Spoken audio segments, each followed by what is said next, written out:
My name is Rachel Adams, and on the night of my 25th birthday, the world I thought I had built safe, independent, and untouchable shattered in a way I could never have imagined. It was just past midnight when the pounding started at my door. At first, I thought it was a drunken stranger who had gotten the wrong apartment. But then I heard the voice. That voice. Slurred, furious, and chillingly familiar. It was my stepfather, Mark. I froze. My heart hammered so hard I could feel it in my ears. Through the peephole, his face was red with alcohol and rage. Behind him stood my mother, pale and trembling like a ghost, eyes wide with terror. The man who had haunted my adolescence had somehow tracked me down in this city apartment, my one refuge. "Open the door, Rachel. Don't you dare ignore me," he barked, his fist shaking the wood in its frame. I whispered to myself, not again, not here. Everything I had fought for since leaving home college, my career, this fragile new life, suddenly felt paper thin against his fury. My phone shook in my hand as I texted my boyfriend Tyler, just 2 words: "He's here." The next second, the lock gave way. Mark's body crashed through the door with a thunderous crack, splinters flying like shrapnel. He was on me before I could scream. His hand tangled in my hair, his fist colliding with my face. My body slammed against the wall, and pain shot through my shoulder like fire. I felt the pop, the sickening pop that told me it was dislocated. My legs gave out, and I collapsed. "Mom, help me!" I gasped, locking eyes with her over his shoulder. She didn't move. She stood frozen in the doorway, her hands pressed to her mouth, watching as her daughter was being destroyed in front of her. I screamed again, this time primal, raw, my voice echoing through the apartment and into the night. He whispered into my ear through the reek of whiskey, "This is what happens when you betray family." The edges of my vision blurred. The world shrank to pain fists, the smell of sweat and alcohol, and the knowledge that the woman I loved most wasn't saving me. That night, my life ended as it had been. But it was also the beginning of a story I had never expected to tell, the story of survival, betrayal, justice, and what it means to truly reclaim your freedom. When I was a little girl, life was nothing like that midnight horror. For years, it was just my mom and me holding each other together after my father died of lung cancer when I was only 8. He had been the quiet strength in our small family, and losing him left a crater no one could fill. But Mom tried. She worked 2 jobs, came home exhausted, and still managed to bake cookies with me on weekends, sing along with old records, while folding laundry, and cheer the loudest at every school play.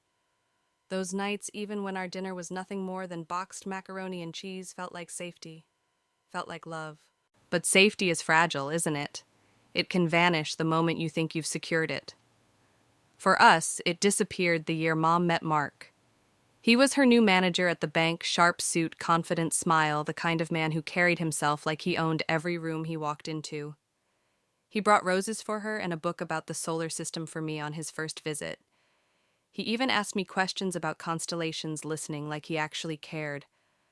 After years of watching my mom drown in bills and exhaustion, I wanted to believe he was her lifeline. I didn't know then that lifelines can become shackles. At first, he seemed like a blessing. 6 months of dating and he proposed. By 13, I was standing in his grand colonial house with my own new room, a computer, a bookshelf, all things Mom could never have afforded. I remember thinking, maybe this is what having a dad again feels like. But little cracks started to show. Subtle at first, he suggested Mom close her own bank account so everything could be efficiently managed. He raised eyebrows at her friends, said Susan talked too much about divorce. Karen gossiped Jennifer spent recklessly. One by one, Mom's friendships evaporated. She stopped calling them back, stopped wearing the red lipstick she loved, stopped singing while cooking. I was only 14 when I saw the first explosion. Mom bought a sundress without asking him. It wasn't fancy, just something light and cheerful. At dinner, he hurled his plate against the wall, sauce dripping down like blood across the cream wallpaper. He called her reckless, irresponsible.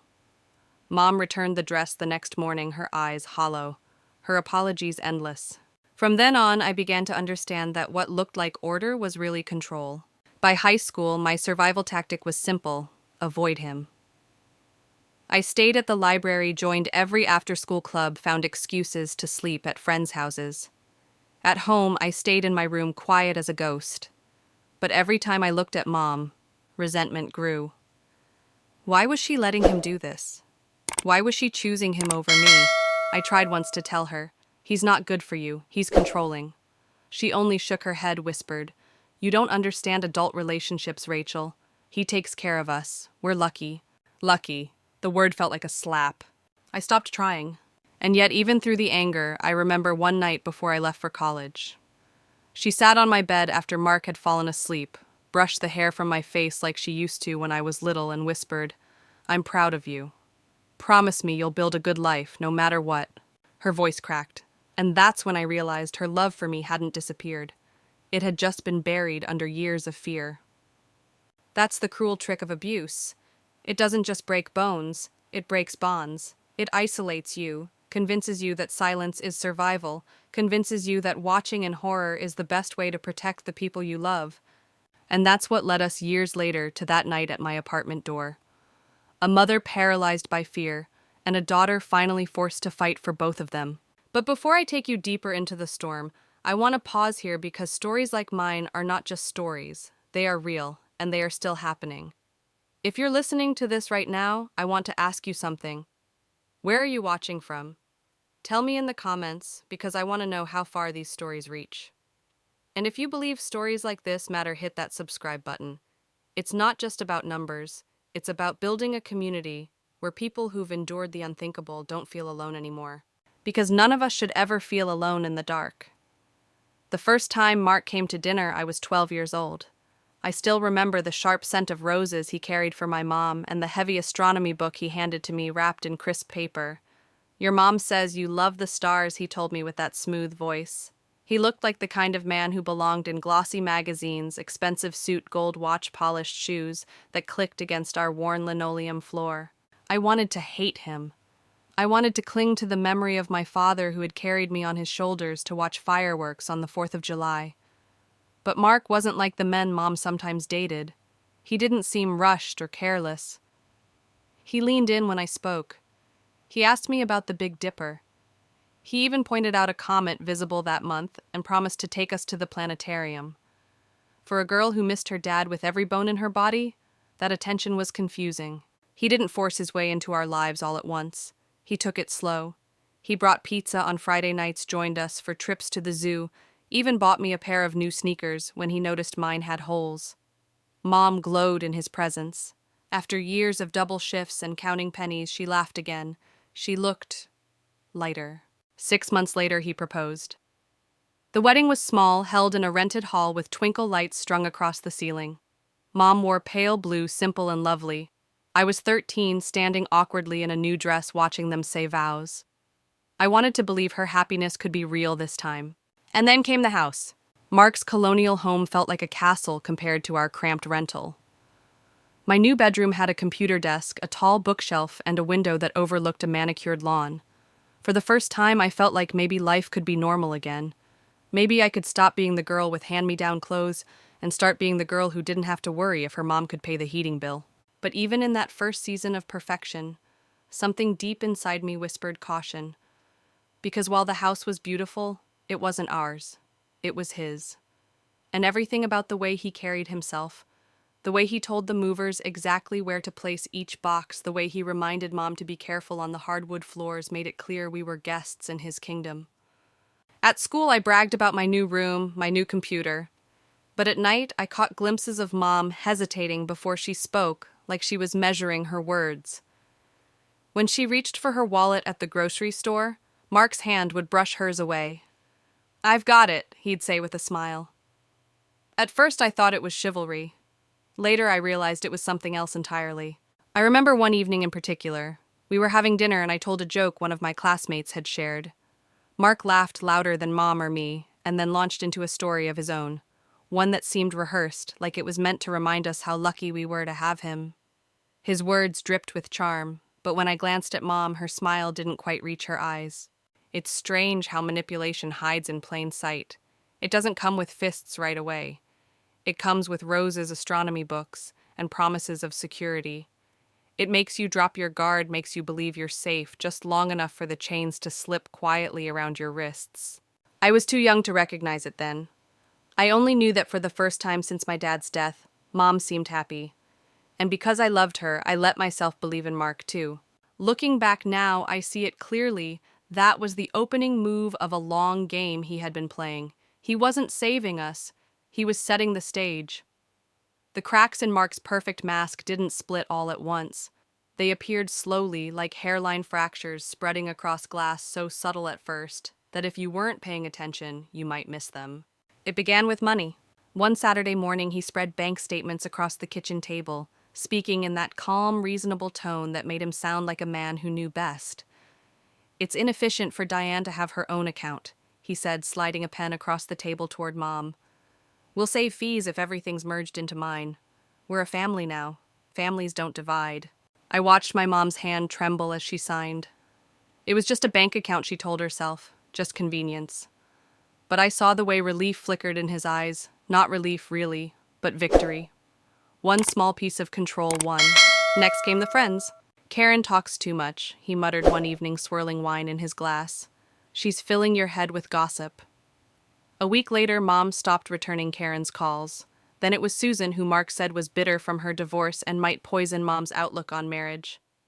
Jennifer, he claimed, spent money recklessly and would tempt Mom into the same habits.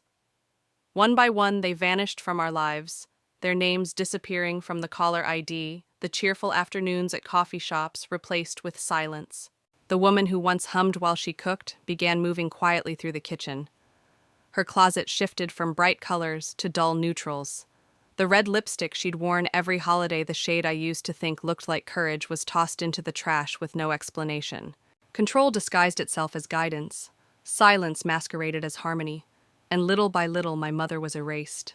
The first explosion came when I was 14. Mom bought a sundress, that's all. A simple light yellow sundress she found on sale, something cheerful to wear to her office picnic. She didn't ask him first. We were sitting at dinner when Mark's smile froze. His fork clattered against his plate. Without warning, he hurled the dish across the room. Ceramic shattered against the wall, spaghetti sauce sliding down like bloodstains across the cream wallpaper. "You're irresponsible," he shouted, his face red with fury. "Ungrateful. Reckless." Mom flinched, stammering apologies. The next day, she returned the dress. She never again bought clothing without his approval. I learned something that night: he didn't have to hit her to bruise her spirit. By the time I was in high school, avoidance became my only defense. I joined every after-school activity I could, stayed late at the library, crashed at friends' houses whenever possible.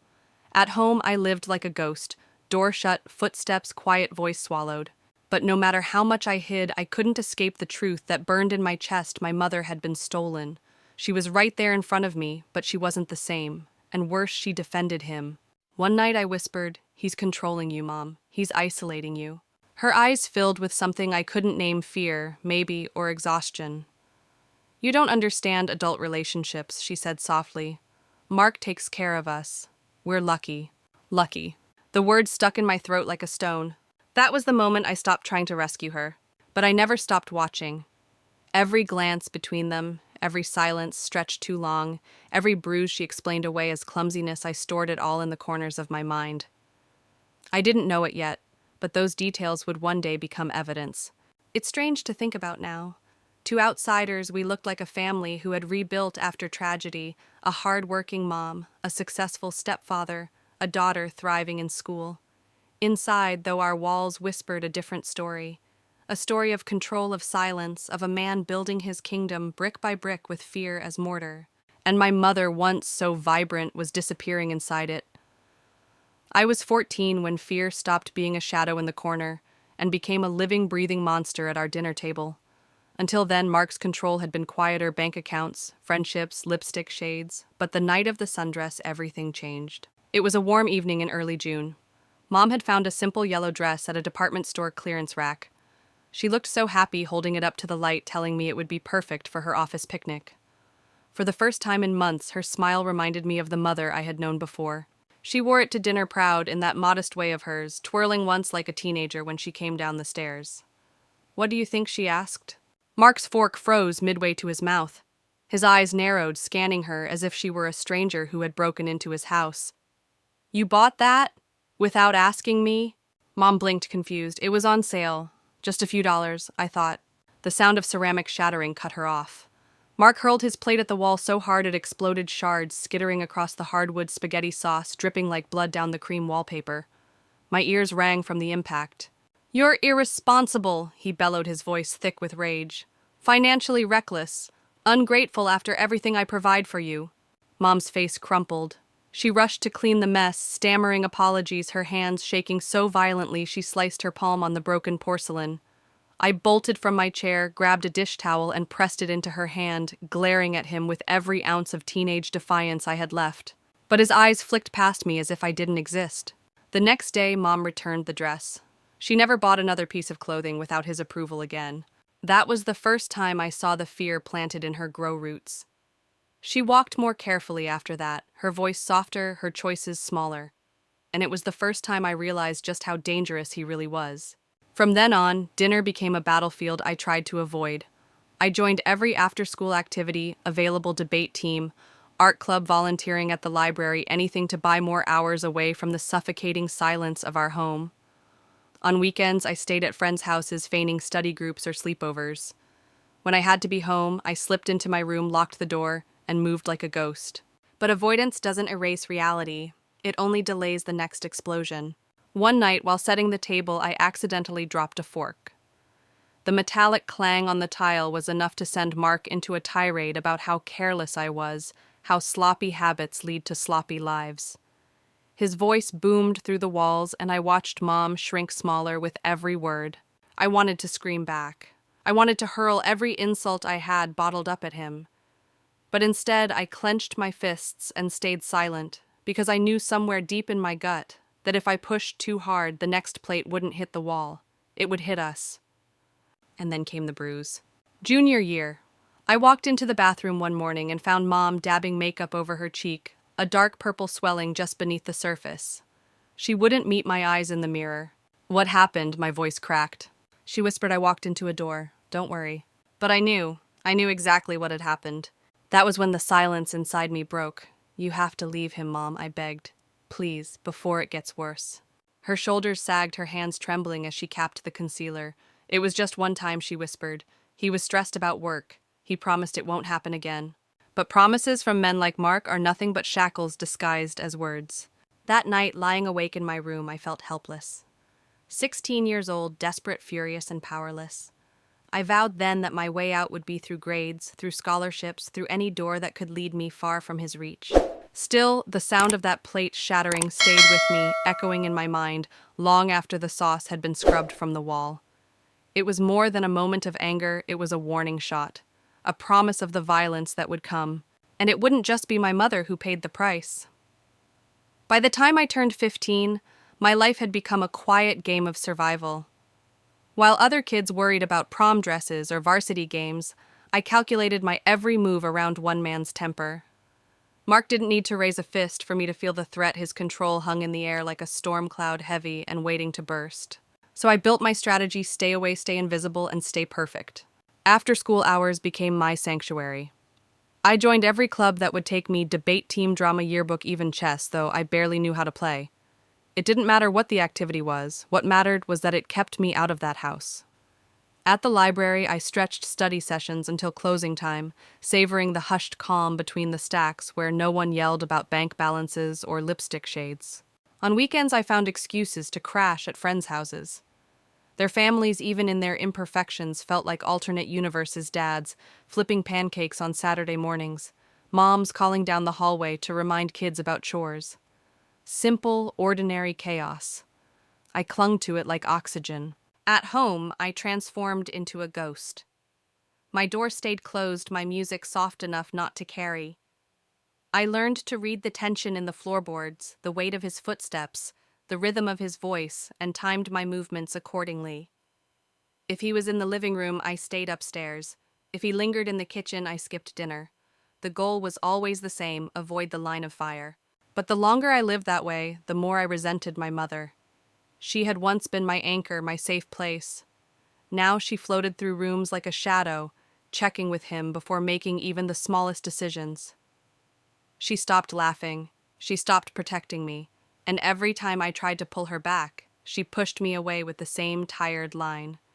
"You don't understand adult relationships. Mark takes care of us. We're lucky." Lucky. The word burned like acid.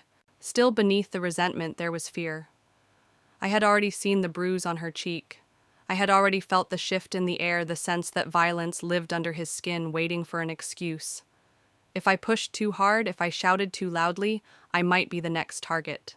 So I turned inward. I poured myself into schoolwork with a kind of desperation. Every essay, every exam, every late-night cram session was a rung on the ladder out of there. Education wasn't just a goal, it was my escape plan.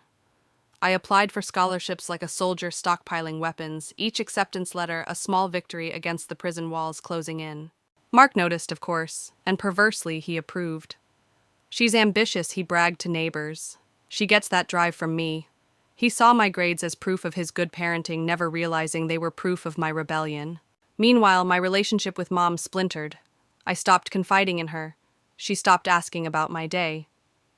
We lived in the same house, but in separate worlds, hers ruled by fear, mine by relentless planning. And yet late at night, I sometimes caught her standing in my doorway watching me study her face, a mix of pride and sorrow. She never spoke, just lingered a moment before retreating back into silence. Looking back, I see what I couldn't. Then she was surviving in her own way, convinced that keeping him calm was the only shield she had left. But to me, it felt like betrayal. And betrayal is a powerful fuel. It drove me harder, faster, further. I didn't just want to escape. I wanted to prove her wrong, to prove that life didn't have to be submission and silence. That night, after night of walking on eggshells, wasn't the definition of love. By the time senior year rolled around, my path was clear.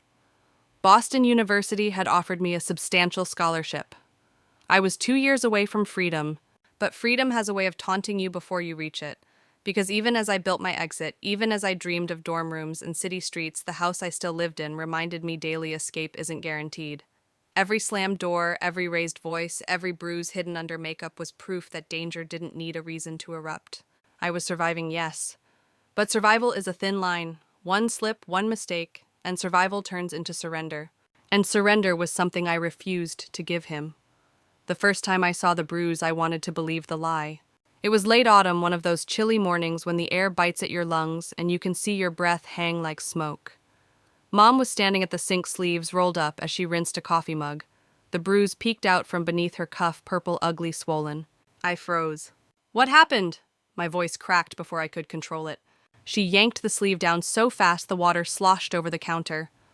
"I bumped into the cabinet door," she said quickly, too quickly. Her smile was brittle, the kind you paste on when you know it won't be believed, but pray it will be accepted. A week later, it was her cheek. Faint yellow fading at the edges like a storm dissipating. She said she slipped on the back steps, laughed it off like she was clumsy. But I knew. We both knew. That's the cruelest part of living in a house ruled by control. You start to measure time not in hours or days, but in bruises. Fresh ones, fading ones, ones hidden under scarves or long sleeves. I wanted to scream. I wanted to run to her, shake her shoulders, and demand the truth. But fear was a stronger silencer than love. What if he heard me? What if she defended him again, made me the villain for asking too much? So I swallowed the words. They burned in my throat like acid. Instead, I became an observer, a detective in my own home. I memorized the way she flinched when he raised his voice, the way she avoided mirrors, the way she layered makeup thicker than before. Each detail was a puzzle piece, and together they spelled out one terrible truth: he was breaking her. But she was breaking herself too. One night after dinner, I caught her alone in the kitchen. The sound of his shower echoed upstairs, the perfect window of safety. Her eyes were red, swollen from crying, though she quickly turned away. "Mom," I whispered, "you don't have to live like this." Her shoulders stiffened. "It's not what you think." "It's exactly what I think." My voice trembled, but I pressed on. "He's hurting you." She spun around, finger pressed to her lips, panic flooding her face. "Don't say that. If he hears you?" Her words cut off, her chest heaving. She looked smaller than I'd ever seen her, like she'd been hollowed out. And in that moment I understood something I hadn't before. She wasn't just protecting him. She was protecting me. If she admitted the truth, if she let the dam break, it wouldn't just drown her, it would drag me under too. And she couldn't bear that. So she chose silence. But silence is dangerous. It corrodes from the inside out. And as weeks turned into months, I watched the corrosion spread. She stopped calling her sister. She stopped going to church. She stopped attending the book club she'd once adored. The world outside our house shrank until it disappeared altogether. And me, I felt like I was living with two ghosts, the man who haunted us with his control, and the woman who used to be my mother, but now was only his reflection. The night that sealed it for me came in December. I was up late, studying the house dark except for the lamp in my room. Down the hall, I heard a crash glass shattering, a muffled sob. I crept to the staircase, peeking through the banister. Mark stood over her, shards of a broken vase at his feet. His hand was clenched in a fist, his face twisted with rage. Mom's eyes darted toward me just for a second before she looked away. She didn't call for help. She didn't even whisper my name. That glance said everything. She wasn't going to fight him, she wasn't going to leave. And if I stayed, if I kept pretending silence was safety, I'd end up just like her. I tiptoed back to my room, closed the door, and for the first time I prayed not for her, not for him, but for me. I prayed for strength to escape. Because survival wasn't enough anymore. Survival meant staying in his kingdom of fear. And I wasn't going to let him make me a ghost too. The argument that tore us apart didn't start with shouting. It started with silence. I was 16, just old enough to feel the fire of rebellion simmering beneath my skin. Mark had grounded me for getting a B on a math test, his words, not Mom's. He claimed it was unacceptable because his own daughter from a previous marriage, whom we'd never even met, had straight A's. The punishment was a weekend locked in my room, no phone, no friends, no escape. When Mom came in with a tray of food, I couldn't hold back anymore. "Why are you letting him do this to me?" My voice cracked, equal parts fury and heartbreak. "You're supposed to protect me." She set the tray down carefully like she was balancing explosives. "He just wants the best for you," she whispered. The best, I spat. The best is humiliating me, controlling every part of our lives. "Look at yourself, Mom. You don't even recognize who you are anymore." Her eyes flashed, but not with anger, more like shame. "You don't understand. He provides for us. He keeps a roof over our heads." A roof. I stepped closer, fists trembling at my sides. Since when is a roof worth your freedom, your dignity?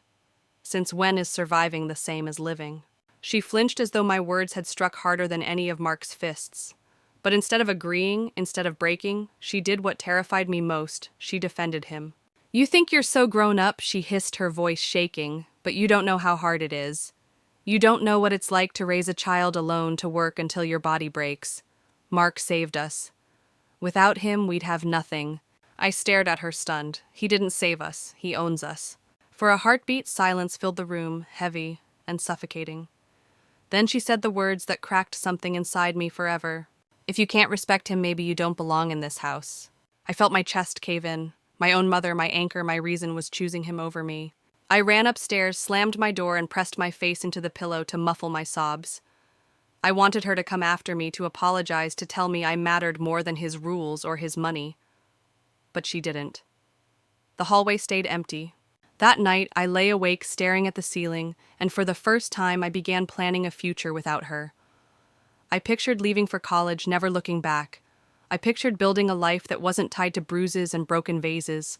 But even as I dreamed of escape, guilt gnawed at me. Because no matter how much she hurt me with her silence, she was still my mom. And some foolish part of me believed I could save her, even if she wouldn't save herself. The weeks that followed were a cold war. We lived in the same house but spoke only when necessary. She busied herself with chores, Mark with work, and me with school. But the air was thick with things unsaid. Every glance was a battle, every meal a minefield. Then came Christmas. Mark bought me a gift, a sleek laptop wrapped in gold paper. He handed it over with a smirk, as if to say, "See, I'm the hero here." Mom clapped her hands, urging me to thank him. I don't want this, I said flatly, pushing the box away. The room froze. Mark's jaw tightened. Mom's eyes widened. "Don't be ungrateful." She snapped, her voice sharp enough to slice the air. "I'm not ungrateful," I whispered. "I just don't want anything that comes from him." Her face crumpled. She looked older in that moment, worn and weary, like my words had aged her 10 years. But instead of reaching for me, she reached for him. She placed her hand gently on his arm, as though he were the one who needed comfort. And that's when I knew. The mother I once had was gone.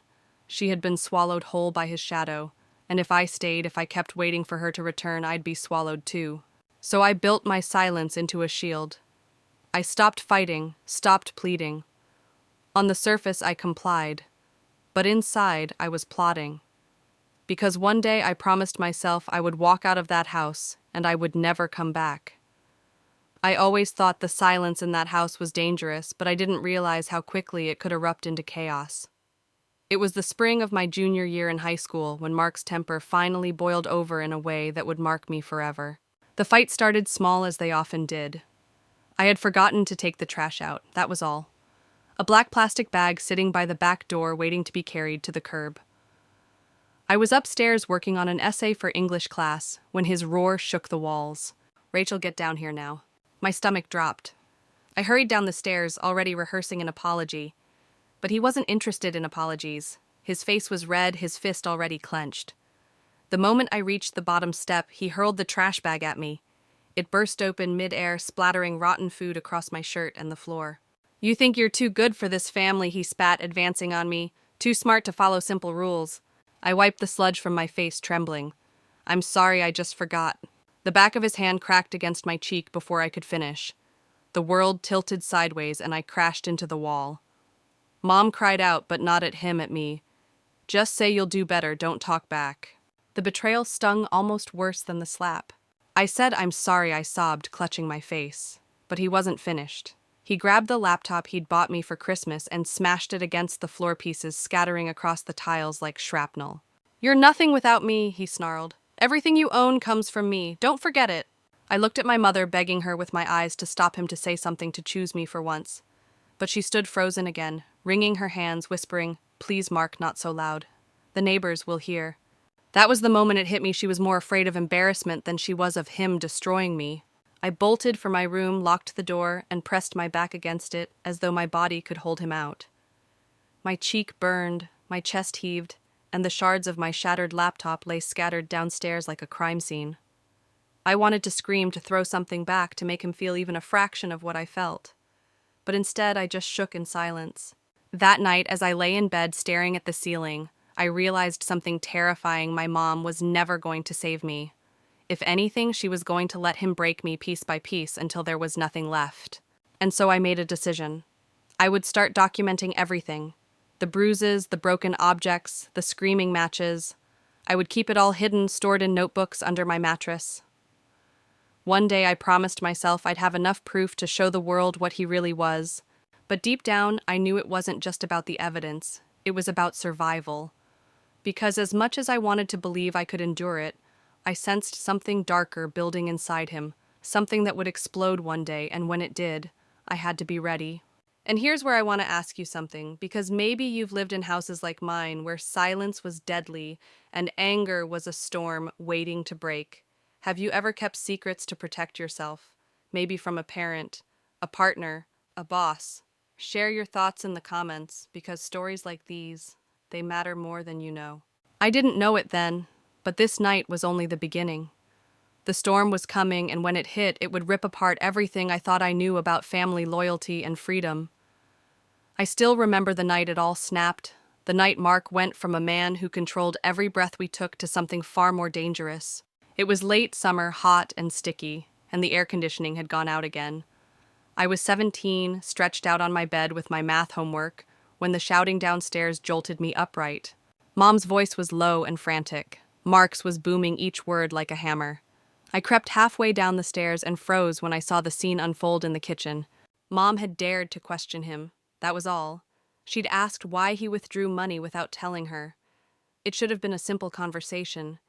Instead, Mark's face twisted with rage.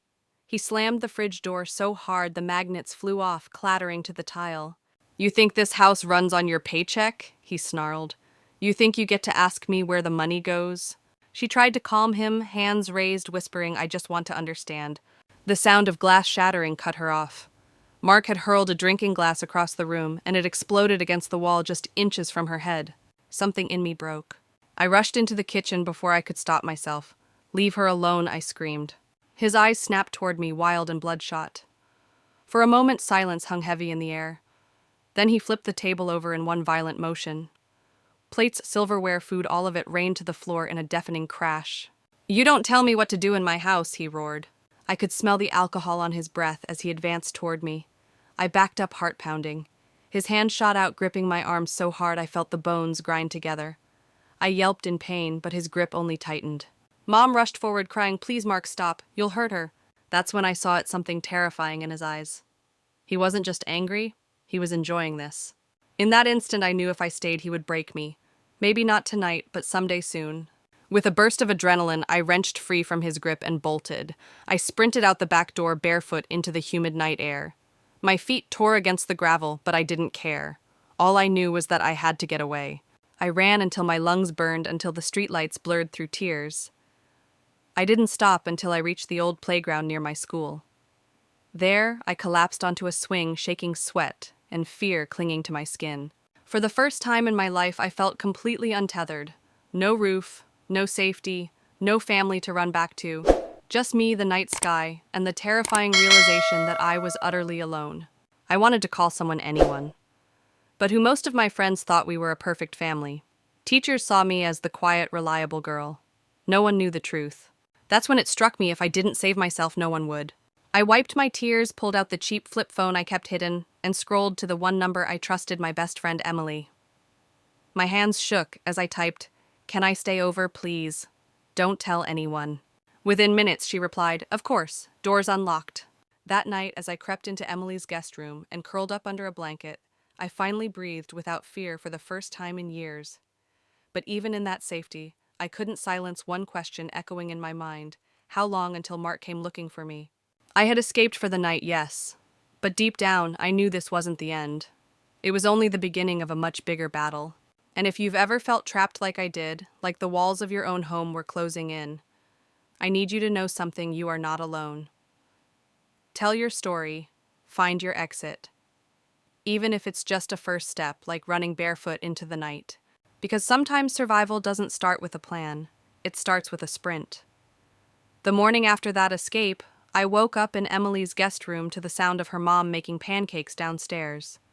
For a brief moment, I let myself pretend I belonged there, that I was just another teenager, waking up in a normal, safe home.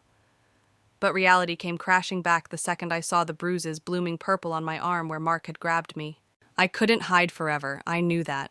Mark wasn't the type to just let go. He was the type to hunt. By noon, I was already getting the texts. "Where are you? You think you can run? This isn't over, Rachel." Each one made my stomach twist tighter. I deleted them, but the words burned into my brain. Emily tried to reassure me. "My mom says you can stay as long as you need," she whispered as we sat in her room. "She knows something's wrong, but she won't press you." I wanted to believe that safety could last. But that evening, as I walked Emily's dog around the block, I saw it. Mark's car parked 2 streets over. The sight of that dented blue pickup made my knees nearly buckle. He was watching, waiting. I rushed back inside, heart racing, and locked the door. That night I lay awake listening for footsteps outside. Every creak of the house made me jump. But fear wasn't the only thing keeping me awake. Something else had started to grow inside me, a flicker of resolve. I couldn't keep running like this. I needed a plan. The next day I went to the school library and pulled up articles on restraining orders. I was only 17, technically still under Mom's roof, but I read every line, memorizing what victims of domestic abuse could do. The stories of women who'd gotten away lit something inside me. They weren't just survivors, they were proof. Proof that people like me had a way out. Still, I hesitated. If I went public, everyone would know. Teachers, friends, neighbors. My family would be exposed. And worst of all, Mark would be enraged beyond measure. That night, I sat across from Emily at her desk, laptop glowing between us.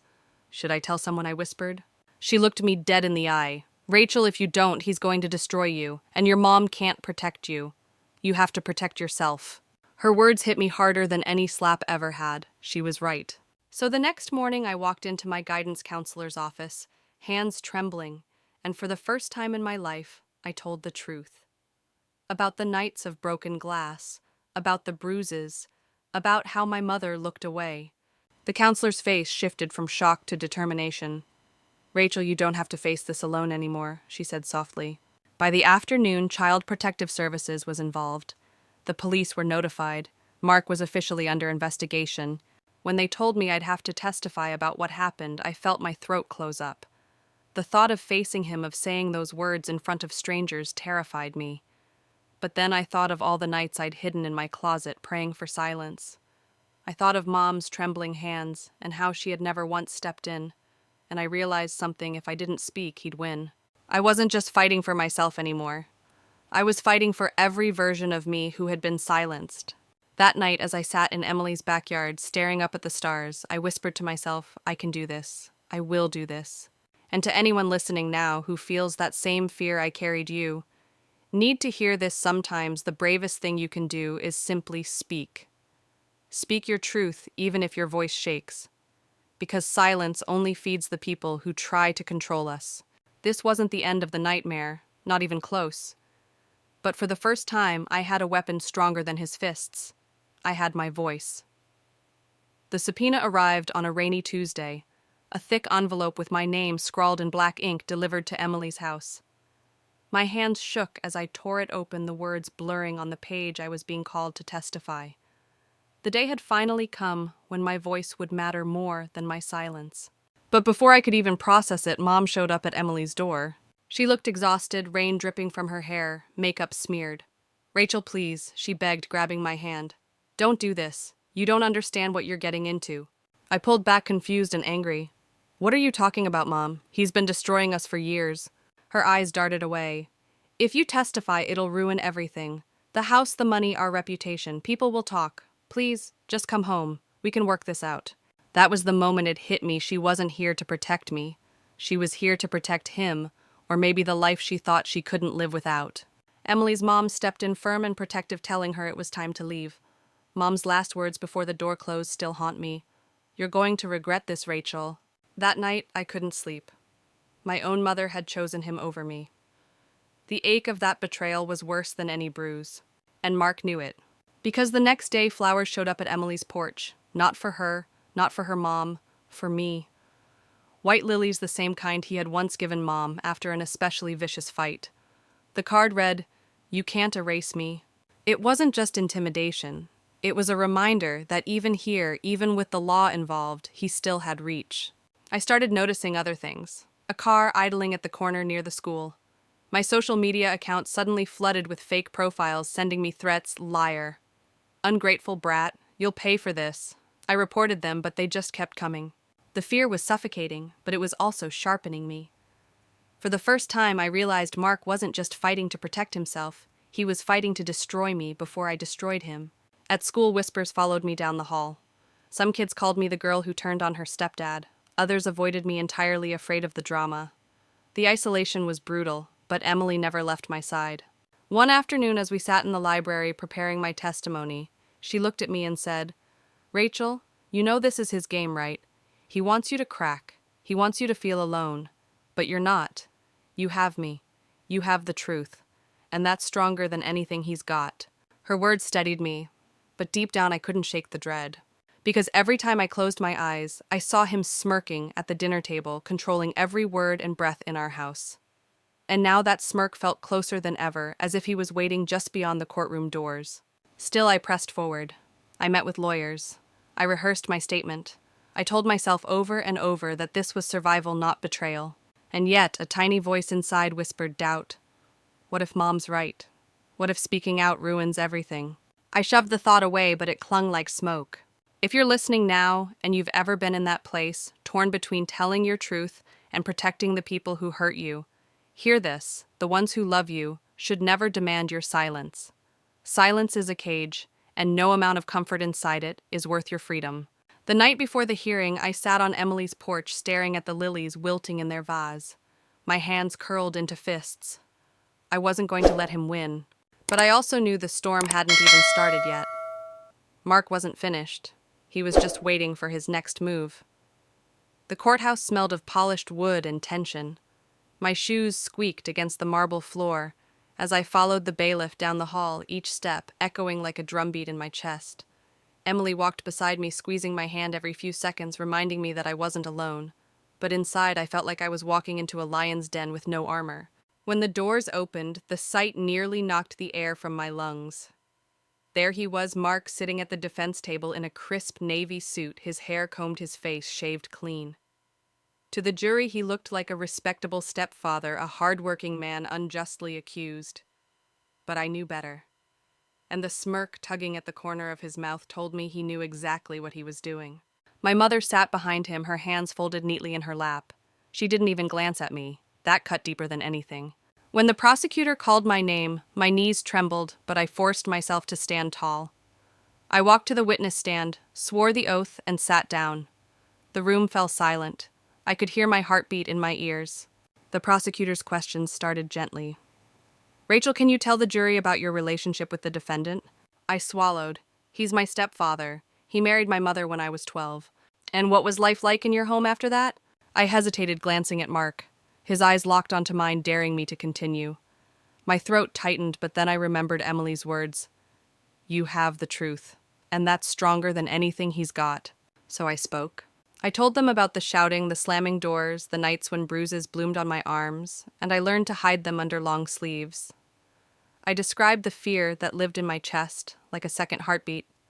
The way Mom became a shadow of herself, and the night of my birthday when the door broke and my life splintered apart. The courtroom was still, every word echoing. Some jurors leaned forward, brows furrowed. Others blinked back emotion. For once, my pain wasn't invisible. Then it was the defense's turn. Mark's lawyer stood, his voice smooth like oil. Rachel, isn't it true you've had conflicts with your mother in the past, that you've exaggerated events for attention? I clenched my fists. Conflicts don't cause broken bones.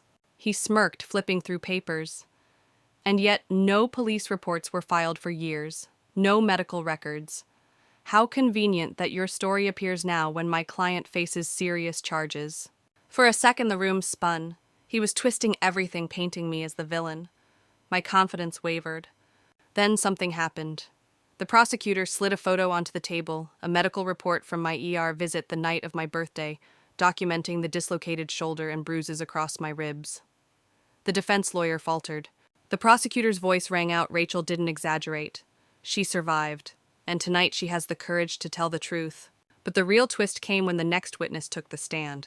Emily's mom. She described the night I arrived at her house, battered and terrified, how she held me while I shook, how she called the police. Her testimony was calm, measured, undeniable.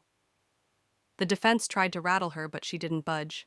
And then, as if fate itself wanted to drive the nail in deeper, the prosecutor revealed something I hadn't expected: financial records showing Mark had drained my mother's accounts to cover gambling debts. Suddenly, his motive for control and violence wasn't just about power, it was about money, too. The jury shifted, whispers rippling. Mark's mask cracked just for a second, his jaw tightening, his hand slamming against the table before his lawyer grabbed his arm. That was the moment I realized this wasn't just my fight anymore. It was the truth versus the lies he had built his life on. As I stepped down from the stand, Emily caught my eye and mouthed, "You did it." But inside I knew it wasn't over yet. Because Mark had always been most dangerous when cornered. And now for the first time he was truly cornered. The jury filed back into the courtroom after hours of deliberation. My hands trembled as I clutched the edge of the bench, my knuckles white. Every second dragged like an eternity, every shuffle of feet echoing louder than the ticking clock above the judge's head. Emily's hand rested on mine, grounding me, but even her warmth couldn't quiet the storm raging inside. When the foreman stood, a hush fell over the room. "We, the jury, find the defendant guilty on all counts." The words hit me like a thunderclap. My chest heaved, not with fear this time, but with something I hadn't felt in years: relief. Mark's face twisted, the smugness finally erased. He slammed his fist against the table, shouting curses as the bailiffs restrained him. For the first time, the monster who had terrorized my life was powerless, shackled in front of everyone. But the victory was bittersweet. My mother's cry pierced the silence. She stood, trembling, tears streaking her face as she reached toward him. "Mark." No, her voice cracked raw with anguish. She looked at me, then her eyes filled with a mixture of rage, grief, and something I couldn't quite name. Betrayal, perhaps, or maybe shame. I wanted her to choose me just once, to say, "I'm sorry. I should have protected you." But instead she turned away, chasing after the man who had destroyed us both. My heart broke all over again. After court adjourned, I walked out into the sunlight. The sky was impossibly blue, the kind that would have felt ordinary on any other day, but now seemed like a declaration of freedom.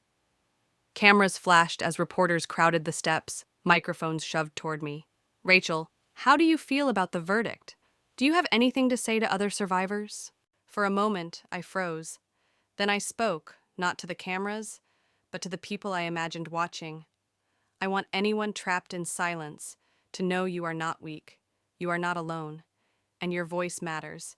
Even if the people closest to you refuse to believe you, there are others who will. Emily squeezed my arm, whispering, "That was perfect." That night, though, the weight of it all crashed over me.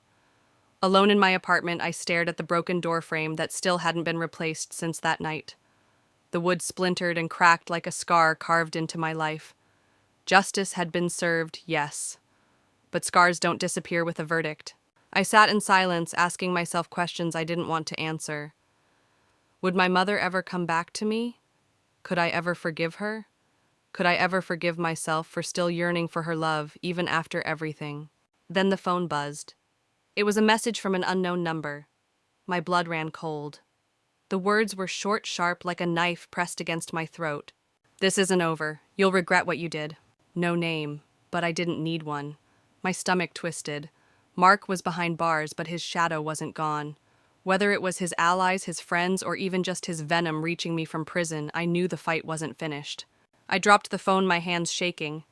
Fear crept back in, but this time it wasn't paralyzing. It was fuel. Because now I had something I never had before, proof that he could be defeated. That night, as I sat by the window, watching the city lights flicker, I whispered to myself, I survived him once. I'll survive him again. The battle had shifted. The man was caged, but the war for my peace, my freedom, my future, that was just beginning. And for the first time, I wasn't afraid to face it. When the verdict was read, it felt like a chain had been cut from around my throat. Yet as the days passed, I realized that freedom doesn't come with a single moment. It's something you rebuild brick by brick, decision by decision. I moved into a new apartment across town.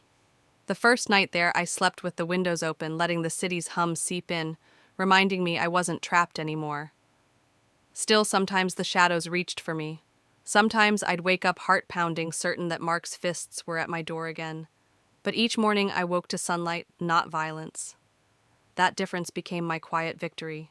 I started therapy, sitting across from a woman with kind eyes who didn't flinch when I told her about the broken bones, the silence of my mother, the rage I had swallowed for years. Each session was like ripping off old bandages, painful, raw, but underneath something new began to grow. Healing isn't linear, I learned. Some days you stumble backward, but every stumble still counts as movement. One afternoon, I volunteered at a support group for survivors. Walking into that room, I expected to feel like an outsider. Instead, I felt like I had finally found a language I didn't know I was fluent in. We weren't victims, we were people who had carried fire and come out alive. I told my story not as a tragedy, but as proof that survival could lead to something stronger. And that's when I understood my life wasn't about running from him anymore. It was about building something so bright he could never dim it again. Emily stayed by my side. She reminded me daily that family isn't always the one you're born into. It's the one that chooses you, stands with you, refuses to abandon you in the dark. Tyler came back into my life too, apologizing for not being there that night. I didn't know if forgiveness was possible, but I knew I had the power to decide. That was something Mark could never take away. One evening, standing at my window, I whispered aloud to myself, "He didn't win. I did. Not because the jury said so, but because I refused to let fear write the rest of my story." And to those watching this right now, I need you to hear me. Don't let anyone convince you your voice doesn't matter. It does. If you're living in silence, know that you're not weak for enduring it, means you're strong enough to survive. But survival is only the first chapter. Healing, reclaiming, rising, that's where your story truly begins. If this story has kept you here until now, maybe it's because you felt a shadow like mine, or maybe you know someone who has. Join this community, subscribe, and share your voice. Together we can turn whispers of pain into a chorus of strength. As for me, I've chosen not to look back. Mark may still send words from prison, but words are powerless against someone who has already claimed her freedom. My future is mine now, untouched, unbroken, unstoppable. This is not just my ending. It's a beginning, and maybe, just maybe, it can be yours too. Looking back, I realize that my story isn't just about survival, it's about reclaiming the pieces of myself that were nearly erased. For years, I believed freedom meant running away, hiding, or waiting for someone else to save me. But the truth I've come to understand is this freedom is a choice one I had to make every single day. There are still scars, some visible, some buried deep. And yes, there are nights when memories come creeping back, when fear taps softly at the edges of my mind. But those moments don't define me anymore. What defines me is the laughter I can share with Emily without looking over my shoulder. It's the calm of a morning where the only sound is birdsong, not shouting. It's the simple act of locking my own door and knowing the world on the other side can't hurt me the way it once did. I've also learned that healing doesn't mean erasing the past. It means carrying it differently, turning the weight into wisdom, the pain into purpose. That's why I continue to share my story. Not because I want to relive it, but because I know someone else out there might still be waiting for permission to speak. If that's you, let this be the sign you've been waiting for. Your story matters, your voice matters, and your life can be more than what others tried to reduce it to. If you've walked with me through this journey, thank you. Stay, share, connect, because our strength multiplies when we stand together. And if you're ready, there's another story waiting, one that might just remind you again of the power you already hold.